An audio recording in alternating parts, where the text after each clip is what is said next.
Yeah, it's fantastic to be here in Hamilton. And what I wanted to do in this first session is to talk about, looking across the globe, what are some of the really big directions that we're seeing around change and transformation? And what are the implications for us as part of the health and care quality movement? So the job I do now is I'm Chief Transformation Officer for NHS Improving Quality, which is the national improvement body in the National Health Service in England.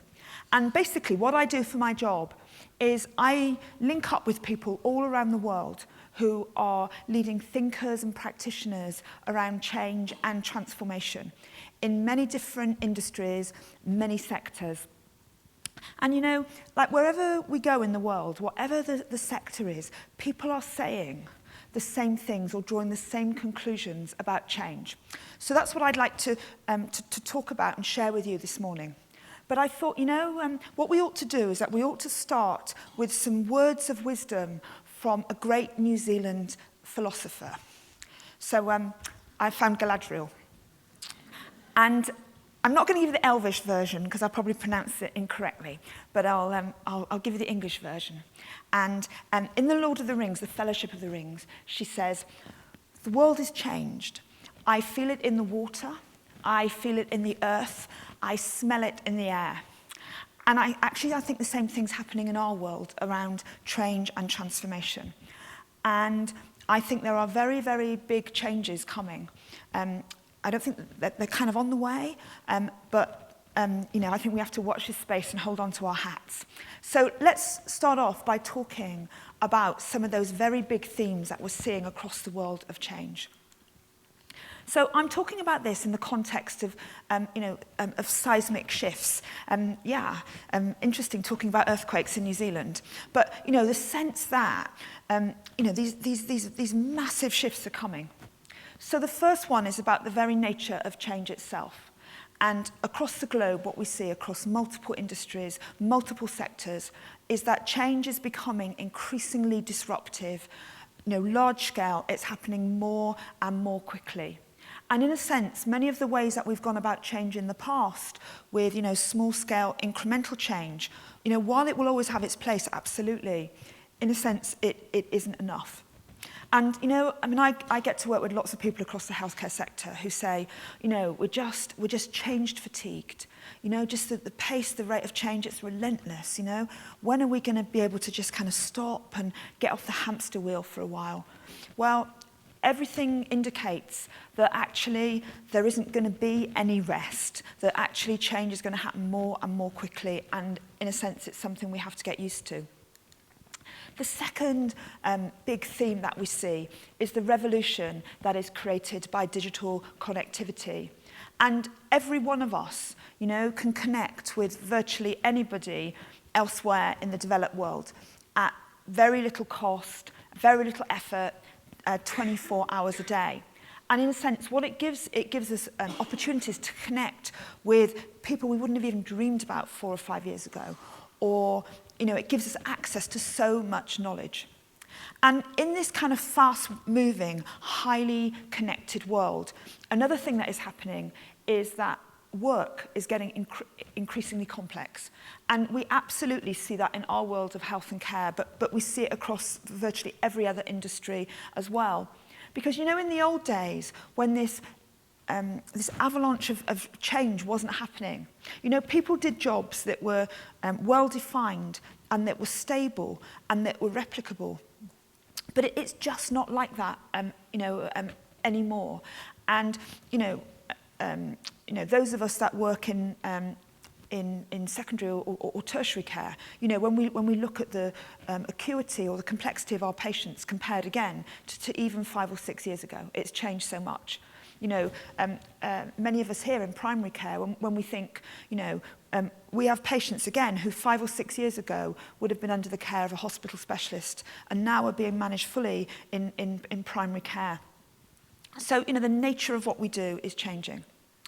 And as a result of that work complexity, there's one indicator, again, that we see across the world, which is that hierarchical power is diminishing. Because in that old world, where the jobs were very, stable and well defined, we could put everybody into their nice little siloed boxes, and they would work well. But in an era where we just need to be connecting and changing, what we find is that hierarchical ways of organising, okay, they're great for kind of getting the work done in an organised way, but they're inherently risk averse. And in terms of our ability to make change happen quickly and broadly, increasingly, they're not the best mechanism. And the final theme I wanted to pick on here was about where is change happening. And increasingly, in our organisations and systems, change is moving to the edge. So, if we look at manufacturing, we look at big pharma, we look at R&D, processes in organisations, okay? What we see happening globally is that they're moving from like the centre of the organisation right out to the edge. And part of the reason why that's happening is because our research and development and innovation and improvement efforts have to happen more and more quickly. So in a sense, we need to be connecting with many, many people on the outside, not just inside the organisation. So in a sense, we have to have one foot in and one foot out. And just to give you an example of this from England, this is an example from actually central government in England. And our central government is recognising that policy developments are just not happening quickly enough. So they've set up a policy laboratory. Okay, and I just took this example. Actually, this is from a central government document. And what you can see here is how they're positioning their improvement and innovation activities like right on the edge of government, and they say, we experiment here right on the edge. So if it works, we bring it into government and then try to increase its use in departments. So instead, if you like, of change, or innovation happening or being driven at the top or the middle of the system, actually it starts on the edge, and we pull ideas in. And I think we'll see that happening more and more. But maybe it's never been any different. And this quote comes from Gary Hamel, who, according to the Financial Times, is the #1 business influencer in the world. And he says, change always starts on the fringe or at the edges, and it always starts with the activists. And I see that as well.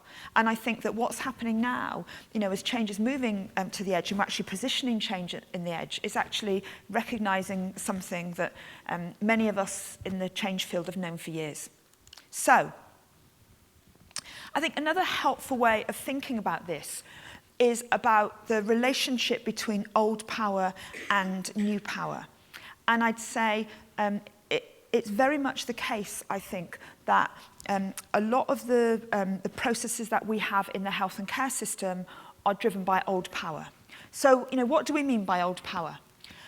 It's like a currency, and what we mean by that is, like when you have money in a system, money's owned by a few people, and less money is owned by most people. So in a sense, it's in the hands of the few. And old power it's positional power, it's pushed down systems. So the people in an old power system are commanding what everyone else needs to do. And, we have to comply, and we have to obey. And old power tends to be in closed systems. So, it's an organisation that we put a boundary around, because in a sense we use our positional power and our positional authority to make people do things. And old power is inherently transactional, because, we say, well, this is the quality standard, or this is the performance agreement, or this is the national target. So, we hold you accountable for delivering this, and it's essentially transactional. So, let's contrast that with new power. And new power is like a current. It's like a surge of energy. And new power is made by many, many people coming together. And, it starts at the edges, and it's pulled in to organisations and systems. And the very nature of it means it's shared. It's people sharing and coming together with a common cause that creates new power. And it's open. It's beyond the four walls of the system. And I think really importantly, new power is inherently relational. Okay? Whereas in an old power world, when we think about quality improvement or quality standards, it's like you have to do this. Often it's imposed on people. Whereas the thing about new power, okay, we want to do this because we believe in it. And it's inherently relational. We want to rather than we have to. Now, in this kind of world I live in, on the edge of new thinking, there are lots of people, lots of futurists and thinkers who are saying that old power is going away. Actually, I think in the health and care system, I do not think it will be going away in my lifetime. I think it's very strong and alive and kicking. But what I do see is increasingly like a layer of new power on the top. And I think what it gives us as leaders of the quality improvement movement is it gives us some real opportunities to do things and make things happen that we might never have dreamed of. So the two guys that write most about old power and new power, Hymans and Timms, they say the battle and balancing between the old and new power will be a defining feature of society and business in the coming years. And actually, as a leader of quality improvement, I have my own definition of that, which says the battle and balance between old and new power will also be a defining feature of the health and care systems in the coming years. So what does that mean for us, as practitioners and leaders of quality improvement? So, some things to back that up. This is a study that has really influenced me. It was published in the July and August 2013 edition of Harvard Business Review. And it was two Canadian researchers, Battilana and Casciaro. And they went into a very big organizational system and they followed 68 change projects around this very big organizational system. And the reason why they did it, they wanted to work out what did it take to be a great change agent? What were the circumstances that enabled somebody to be a really good change agent?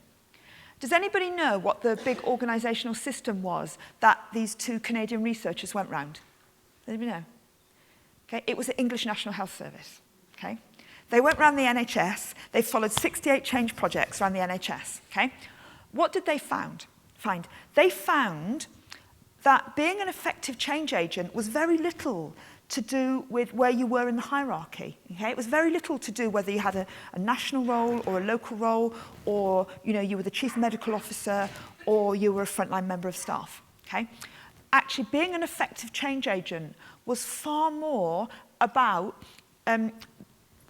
where I was in terms of my informal influence, okay? Where I was with regard to to networks. And in a sense, the people that were the most effective change agents, it was much more about where I am in the network than my position in the hierarchy. And here's another, I think, really interesting piece of research by Leandro Herrera. He writes about viral change and he studies it. And he says, people who are highly connected have twice as much power to influence change as people with positional power in the system. And I think, very often, because we live in this world of health and care, which is pretty hierarchical, we think, I'm only a GP, I'm only a nurse, what can I do? Actually, I think every one of us has got tremendous power to make a difference. I think we just have to use it. So, what I'd say? When we think about this world where we have increasing opportunities to work with new power, we need to think about how do we put our message forward. So are we in a world where in terms of getting people to change or encouraging change and encouraging quality improvement, are we in a world that says, I've got some key performance indicators for you, or are we in a world that says, I have a dream? And you know what I'd say? In a new power world, we need to be increasingly focusing on the I have a dream. Because in a sense, we're trying to create a movement of people that are engaged in quality improvement because they want to, not because they have to. And guess what? There's a lot of evidence that says, if we can focus on the dream, if we can build a sense of shared purpose in terms of the kind of the futures and the outcomes that we want for our patients and we want for our communities. Actually, it's a heck of a lot easier to do KPIs because people understand why we're doing them. So, you know, again, looking forward and given the rate of change, and I think, you know, given the, you know, so many of the challenges for us as leaders of health and care, I think we're moving to an era where disruption has to be the new normal. And, you know, certainly in my system in England, you know, when you look at the kind of policy, strategy, vision documents that are coming out, you know, what they're basically saying is, you know, this is not the era of small-scale change. This is an era of large-scale, transformational, radical change. So if the disruption of the status quo needs to be the new normal, actually, I think it means that we have to cherish our disruptors. And, you know, I think we need to be finding the people in our organisations and systems who are questioning what we do at the moment, who are opening up new fields and new ideas for action. And I think, you know, we need to be supporting and building the kind of change agents that can help our health and care system survive and adapt into the 21st century.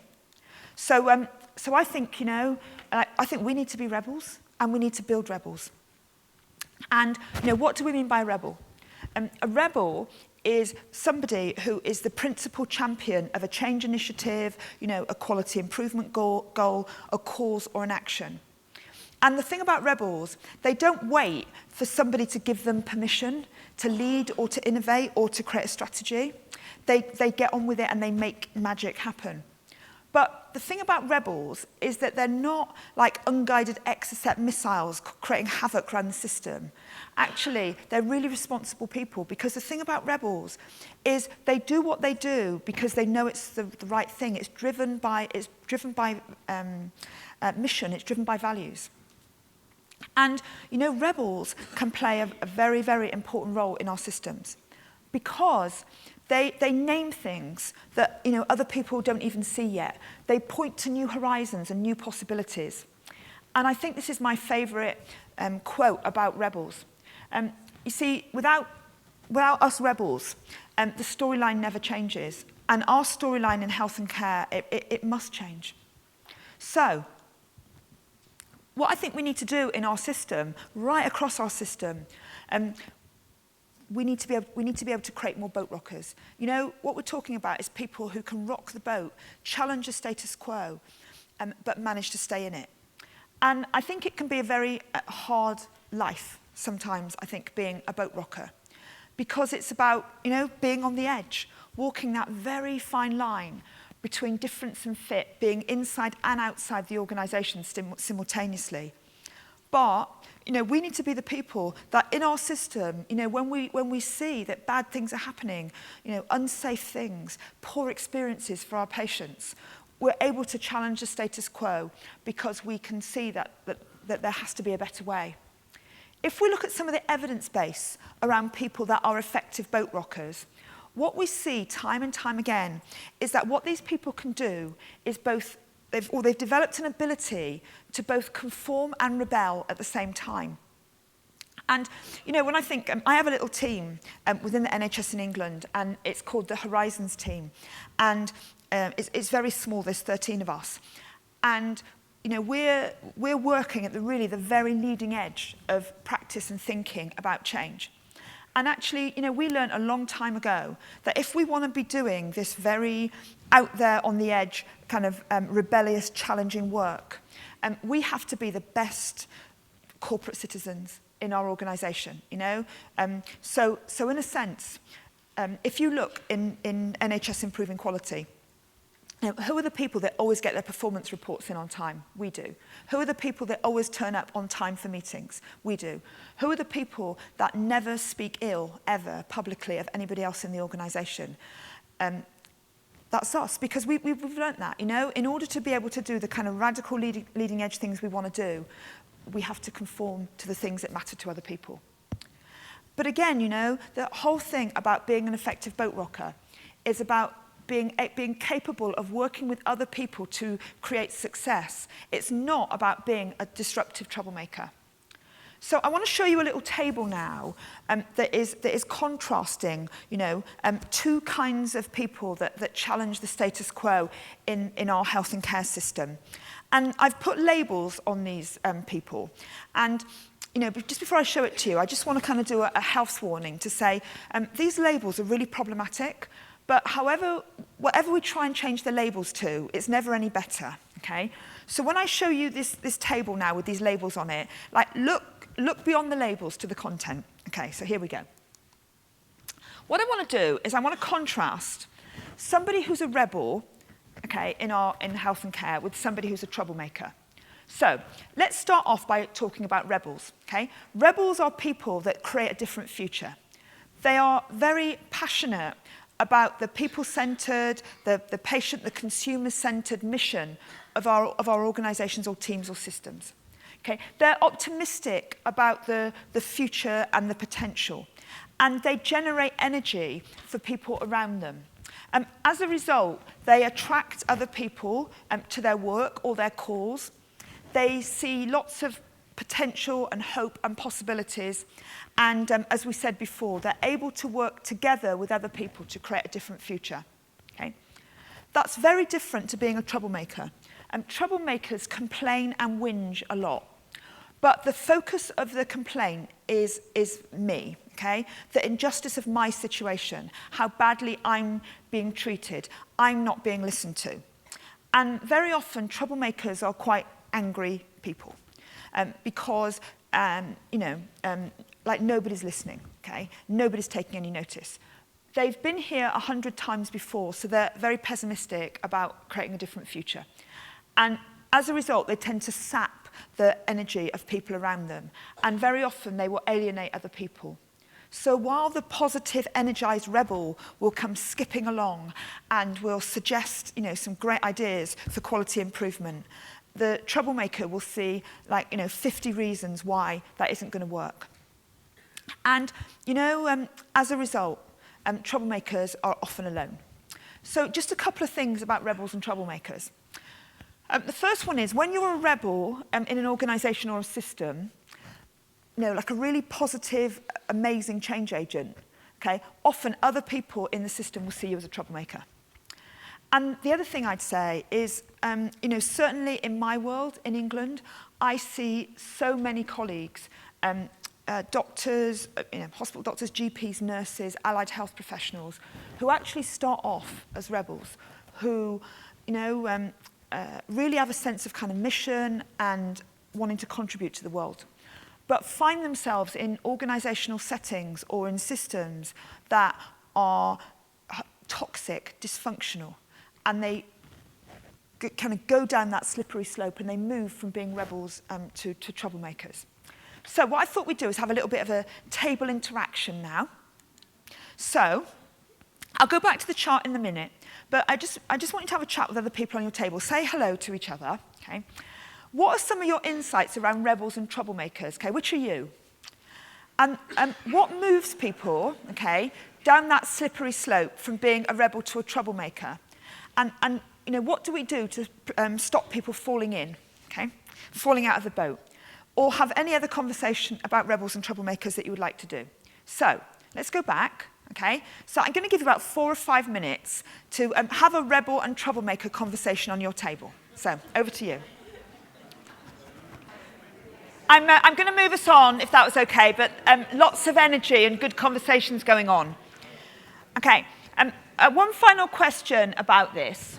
Like, looking at that list of characteristics of rebels, okay, there's one of those characteristics on that list there that is the most important one when it comes to staying a rebel and not going down that slippery slope and becoming a troublemaker. Okay? Which of those characteristics on that rebel list do you think is the most important in terms of staying a rebel? Do I have a shout out? All sorts of, I'll show you actually. It's together. Okay? Because number one rule of being a rebel is you can't be a rebel on your own. However creative you are or passionate or clever, the nature of organisations and systems, it will get you eventually, you know, and it's only by kind of working in new power ways and connecting with other people that actually we can stay, I think, in a rebel space. So, you know, just thinking about this and thinking about, you know, working in a new power world. You know, when we think about a lot of our projects, a lot of the improvement projects that our organisations run, you know, traditionally we've run them above the waterline here. So, you know, we're going to have a new project around medication safety. So what are we going to do? So, you know, what we end up doing is that, like, above the waterline, we you know, let's form our improvement team, let's get things coordinated, you know, let's create the change plan, and let's take action towards our goal. But, you know, operating as a quality improvement leader in a new power world, I think increasingly we have to be working below the waterline as well. So it's about, you know, how do we make ourselves visible to other people and take part? How can we share what we know and have? How can we identify the people that we can collaborate with, you know, connect? And how can we have the kind of conversations and communications that are truly transformational? So, you know, we have to think about collaboration and together in a very different way, I think, in this world. And the thing about the activities below the waterline, new power activities, you know, they have to be based on trust. Because with new power activities, you know, what we're talking about is people choosing to connect because they want to. And as soon as we lose trust, you know, it doesn't work. So one of the things that we need to think about in our emerging world is, you know, thinking about our change and improvement processes. You know, are they a cathedral or are they a bazaar? So, you know, let's think about cathedrals. What strikes me in our health and care world at the moment, you know, particularly in terms of many of the kind of formal improvement and transformation activities that our organisations undertake, we build cathedrals. You know, we create these massively structured change processes. Here's one from the NHS in England, you know. I'm sure it never happens in New Zealand, you know. And what we end up doing is we end up creating a whole series of project managers and project people that are like process junkies, you know. And because we're doing this, and what we end up doing is we think, well, this is our transformation plan. And here are our accountabilities, and here are our milestones, and here is our critical path analysis. And what we end up doing is we end up holding people to account to say, you know, you have got to achieve this milestone by a certain period in time. And the milestone isn't about getting an outcome for our patients. The milestone is about completing a specific activity, you know. So actually, I think, you know, where we need to be going in the emerging world is to create change processes and improvement processes that are much more like bazaars, you know, where people come and they share the things that kind of matter, and we learn from each other, and it's, you know, it's much more emergent, and you know, it's where the world's going. So this was a quote from one of the leaders of IBM at a change conference last month. You know, what they're saying, in IBM, we rarely see 2, 3, or 4-year change processes anymore. Now it's 30, 60, 90-day change projects. And our world is so going there. You know, and I live in a world of national improvement programs in the NHS in England, you know, where we have a 2-year program for 7-day working, or we have a 3-year program around, you know, specific aspects of quality. And we've got to get into, I think, you know, less cathedrals and many more, you know, quick trading, changing, sharing bazaars. And another thing that I absolutely see happening in our world is that we are shifting, okay, from running change programs to what I'm calling change platforms. So first thing I'd say is there's nothing wrong with change programs per se. The problem with change programs is how we go about implementing them. And, you know, we talk about these systematic processes of change management. Okay, I hate the term change management, and you will never hear it coming from my lips unless I am criticizing it. Because, you know, change management is like how, you know, change, I think, is an inherent emergent activity. I think you cannot design or think about a change process for a complex human world that is the same as if we were building an IT system or building a new hospital or a new a health system. And I think the problem with change programs is that too often organizational system leaders, they don't just prescribe the outcomes that we need to achieve, they prescribe the way that we've got to do it. And what it means is that for people at the front line of care, the place where the magic happens, it feels very imposed. You have to do this, rather than embraced. We want to do it. And what I see happening across the world is that we are shifting from change programs to change platforms. And what we mean by a change platform is we create a kind of platform, a space. It might be a virtual space, it might be a real space, where everyone, including service users and families, citizens, can help tackle the most challenging issues. And whereas in the world of change programs, we will overcome resistance to change, and it's like if somebody resists the change program, we put a horrible label on them, like laggard or in denial or resistor. Actually, when it comes to change platforms, actually we value that diversity of perspective because we know, that the more diversity that we get, actually the better outcomes that we'll get. There's a lot of evidence that shows us time and time again that if you put a diverse group of people together, when it comes to decision making, they will consistently outperform a small group of experts. And in this world, the role of formal leaders is actually to create the conditions where change can flourish and then get out of the way and let people get on with it. So what we see across the world, in our world of health and care, is how these change platforms are growing. And one of the ones that I really like the best is in the US, and it is Robert Wood Johnson Foundation. It's called Flip the Clinic. And it's like, how can we transform the relationship between clinicians and patients? And it's this amazing kind of virtual platform that anybody can contribute to. What we're seeing in England is, this is an example from a community and a hospital trust, where actually, how are we going to utilize the brilliance of our entire workforce to help us share problems? So they solve problems. So again, they're setting up a platform where, anybody and everybody contributes to decision making. And this one in the middle here is called MatExp, and it's maternity experience. And it's a group of women across England who want to improve maternity experiences. So they've just set this platform up, and just so many people contribute to that.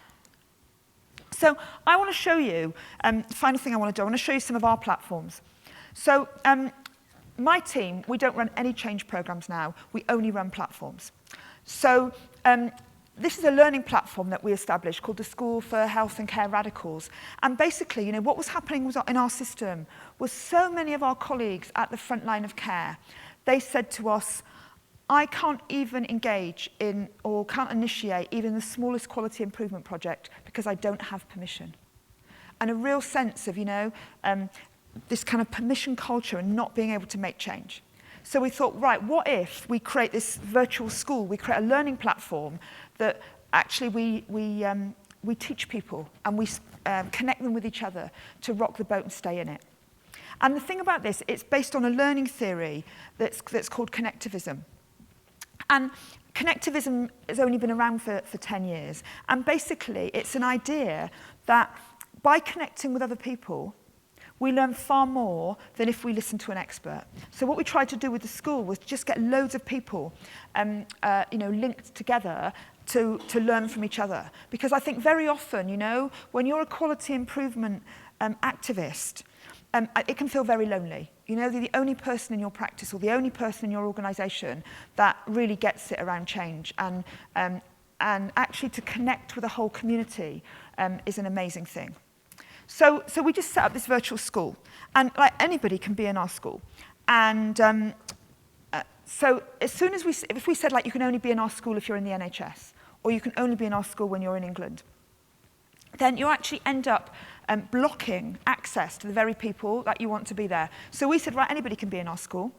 And whilst 70% of the people in our school are from the health and care system in England.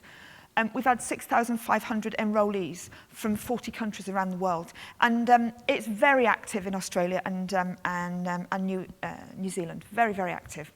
And it's been amazing, you know. The materials have been downloaded 100,000 times.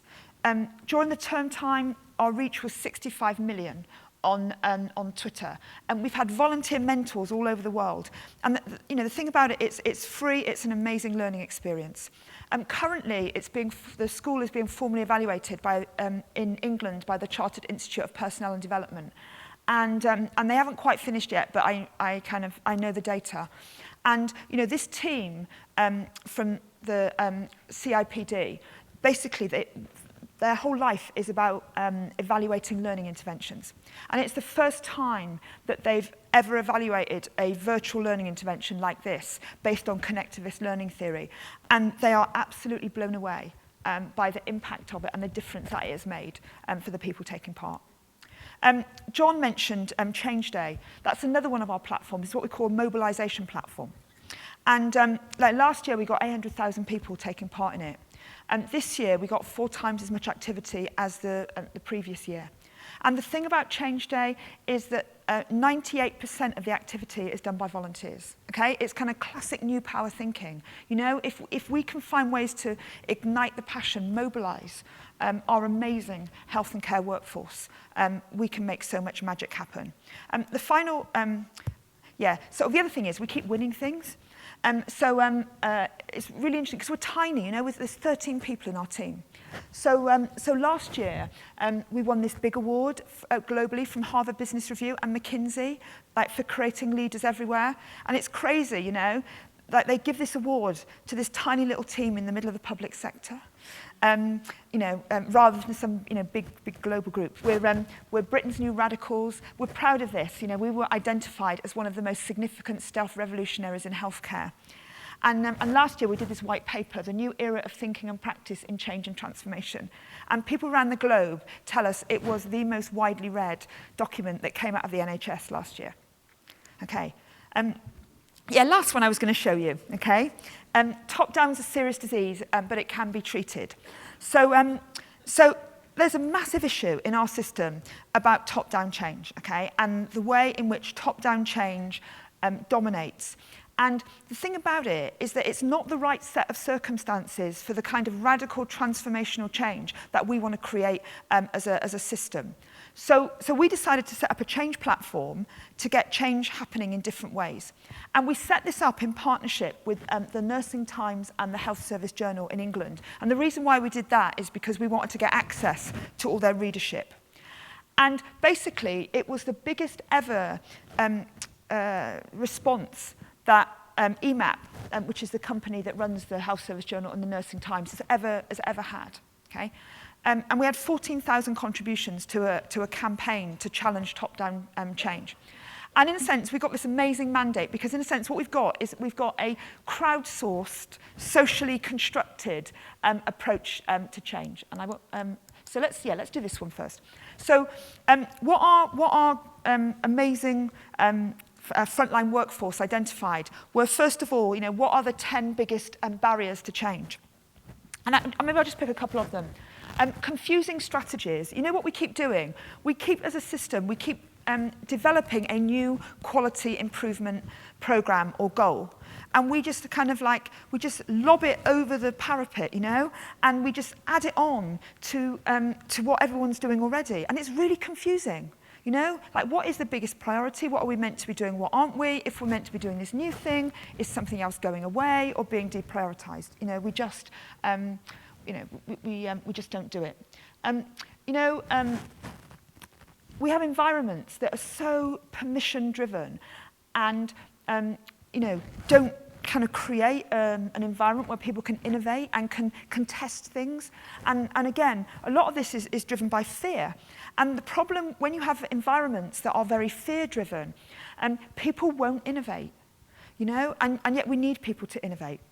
And then what they also came up with, our crowd, was 11 building blocks for change. So what are the really positive things that we need to be doing to make change happen? And again, just to pick a couple of these. Okay, the number one issue, time and time again, is about leadership and how we create leadership that's inspiring and supportive for people to innovate.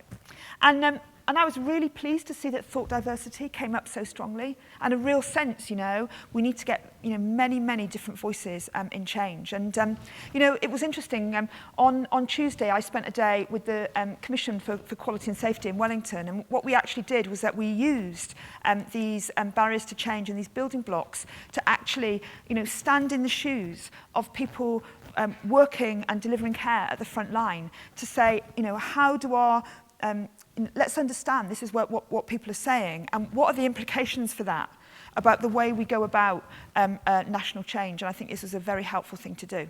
So, okay, very nearly last thing I want to say is, do you know, when we start working in these very new power ways, where it's all about relationships rather than transactions, then it's really, really important that we follow through.